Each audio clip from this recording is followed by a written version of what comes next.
Hello everyone, I am Preeti. Welcome to my YouTube channel English Way.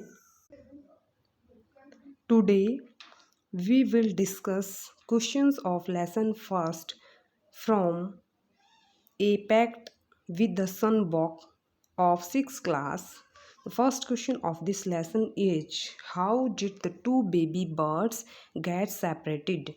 How मतलब कैसे? Did past में है ये did? तो जो दो बेबी बच्चे थे वो एक दूसरे से अलग कैसे हुए। तो अगर हमारा क्वेश्चन है वो पास्ट में है तो आंसर भी हम पास्ट में ही देंगे। तो now we will write once there was a big storm. एक बार एक बड़ा भारी तूफान आया था। The wind blew down the tall trees. और हवा ने बड़े बड़े पेड़ों को गिरा दिया। इन विच और जिसके अंदर द बर्ड्स लिव्ड, जिसमें जिन पेड़ों में पक्षी रहते थे वो पेड़ उस हवा में गिर गए। इन दिस वे, इस तरीके से जो बेबी बर्ड्स गोट सेपरेटेड, वो बेबी बच्चे थे वो अलग हुए। Now we will discuss second question of this lesson. Where did each of them find a home. प्रत्येक मतलब उनमें से प्रत्येक दोनों ने कहाँ पे अपने घर, मतलब उन दोनों को कहाँ पे अपना घर मिला। One of the birds found a home. उनमें से एक पक्षी को अपना घर एक ट्री के नियर एक गुफा में मिला। Tree near a cave, cave means that गुफा। The other found a home in a tree. और दूसरे को अपना घर एक पेड़ में मिला जो ऋषि के आश्रम के नियर था, नियर ऋषि आश्रम। Third question of this lesson is what did the first bird say to the stranger। पहले पक्षी ने, stranger होता है अजनबी, को क्या कहा।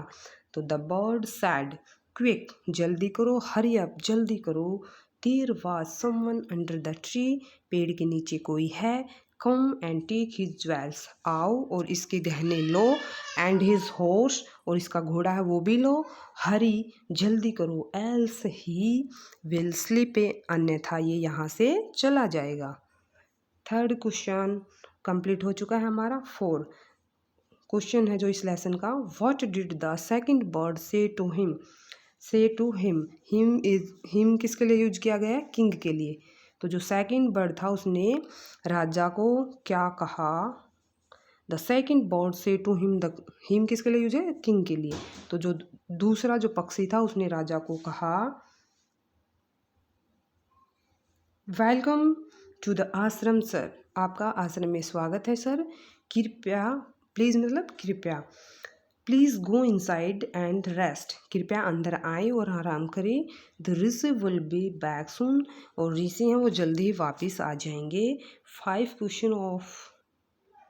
Question of this lesson is how did the Rishi explain the difference ways. Rishi ने कैसे विभिन्न तरीके थे वो उनको एक्सप्लेन किया। In which the bird behaved, जिसमें मतलब पक्षियों ने व्यवहार किया था। कैसे उनको मतलब ये बताया, तरीके से बताया कि व्यवहार है वो कैसे मतलब एक दूसरे को मतलब अलग करता है। द ऋषि सैड दैट, ऋषि ने कहा दैट कि the behaviour is affected by the company, व्यवहार होता है वो साथ, कंपनी होता है साथ से प्रभावित होता है। The first bird always hears, पहला पक्षी था वो हमेशा सुनता था। द टाक्स ऑफ रोबर्स, जो लुटेरे थे उनकी बातें। सो इसलिए ही टाक्स लाइक रोबर्स, इसलिए वो लुटेरों की तरह बातें करता है, लुटेरों की तरह बातें करता है वो। ऑन द अदर हैंड, और दूसरी तरफ the bird living with Rishi repeats, जो ऋषि के पास रहता है वो हमेशा ये वर्ड सुनता है, जो ऋषि बोलता है वो वर्ड सुनता था। और जो लुटेरों के पास रहता था वो लुटेरों के वर्ड सुनता था और वही दोहराता था। तो कंपनी होती है, साथ होती है, वो एक प्रश्न को, पक्षी को प्रभावित करती है। Which one of the following sums up the story best. Sum जब मतलब इनका संक्षेप करती है, जो स्टोरी होती है उनको अच्छे से संक्षेप करती है। कौन सी जो लाइन गिवन है उनमें से, a bird in hand is worth two in the bush. Bush, bush होती झाड़ी, एक पक्षी है in hand is worth two in the bush, ये है बुस मतलब झाड़ी। One is known by the company one keeps, मतलब एक को उसकी कंपनी से जाना जाता है जिसमें वो रहता है। Friend in need is a friend ended. तो एक जो दोस्त होता है उसको दूसरे की वास्तव में एक दोस्त की ज़रूरत होती है। तो one is known by the company one keeps, जो मतलब हमारा आंसर है वो ये होगा कि जो हमारा इसका समझ अप होगा इस कहानी के लिए पूरा, वो ये होगा कि एक मतलब एक इंसान को, एक प्राणी को उसके साथ से ही वंश की जो जिसमें वो रहता है उससे उसको जाना जाता है। ये आंसर होगा इसका हमारा। Thanks for watching.